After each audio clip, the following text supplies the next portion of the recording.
السلام عليكم ورحمة الله وبركاته. النهارده ان شاء الله مش هعمل اكل، بس هعمل حاجة.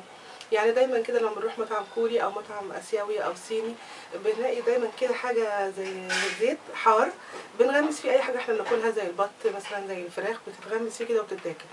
عندنا في مصر حاجة زيه زيت الشطة بنعمله مع المكرونة مع الكشري وكده، بس انا هنعمل الطريقة الكوري لان الطريقة الكوري فيها نكهة شوية وليها طعم لذيذ، واللي يحب يعملها يعني. ده طبق مخصوص لعشاق الطعم الحار.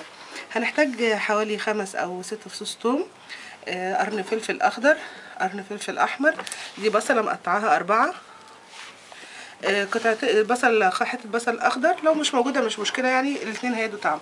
طبعا هنحتاج شطه او مسحوق الفلفل الاحمر، واهم حاجه طبعا الزيت، لان احنا هنعمل ايه الزيت الحار. هنبتدي ان احنا نحط بسم الله كوبايه زيت. طبعا كل حاجه انا بستعملها جافه، يعني مفيش حاجه انا حطاها فيها ميه، يعني دي سايباها لحد ما نشفت كويس قوي. هنحطها برده في الزيت، وهنحط الثوم،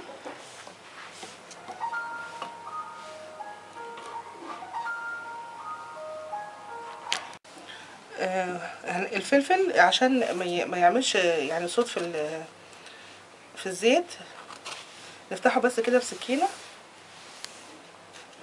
نحاول نعمل قطع فيه بس كده بالسكينه ونحطه. والبصل انا مقطعاها 4،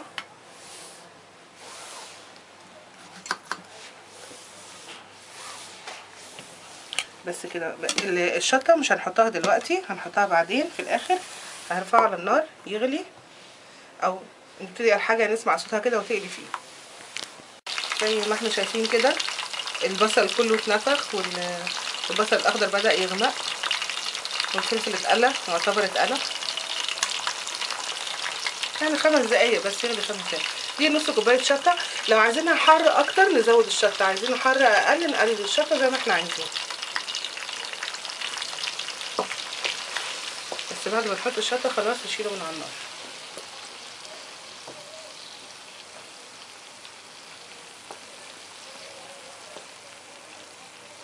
نسيبه كده لمده دقيقه وبعدين هنصفيه. مش عايزه اقول لكم ريحته قد ايه تحفه، البصل والثوم والحاجات دي، وريحه الشطه كمان وهي بتتقلى حلوه جدا. نجيب بقى ممكن منديل، ممكن قماشه، ممكن اي حاجه، واصفي الزيت فيها.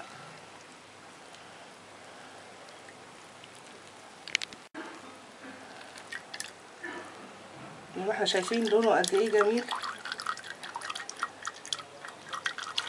بعد كده بقى نسيبه يبرد، وبعدين نحطه بقى ازازه زي كده، برطمان، اي حاجه نحطه ونحتفظ بيه. وكده كنا عملنا زيت الشطه الكوري او هوت كوريان اويل. الزيت انا بحب اعمله قوي، مثلا لما اكون هعمل مكرونه الاول بعمل بيه، لما اكون هعمل فول مثلا او حاجه بيدي طعم حلو قوي. وممكن طبعا نستعمله مع اكلات كوريه بعد كده، هنشوف ان شاء الله. الازازه دي هتروح لبنت خالتي عشان هي بتحب قوي النوعيه دي. انا غدا ياسين، السلام عليكم ورحمه الله وبركاته.